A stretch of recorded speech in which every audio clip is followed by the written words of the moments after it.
my bartenders more than most bar companies, and here's why. Because I realized really quickly that this is a business, not a side gig or a hobby.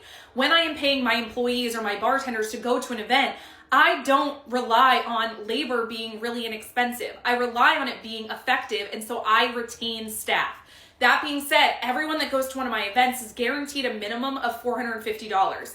That is a combination of me paying them $200 flat rate and $250 tip minimums being written into the contract. I want to point that out, okay? This is not a surprise fee. This isn't like, oh my God, you're charging the client like too much money.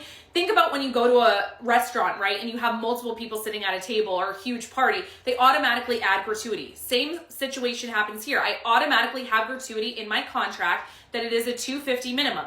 If they want to pay it in advance, they're absolutely allowed to do that. If they don't want to pay it in advance and they essentially want, a tip jar out to see what we collect prior to them having to tip out the difference, we can do that as well. But I want to point out that you need to be paying people well in this industry in order to actually scale a business, not just a side gig.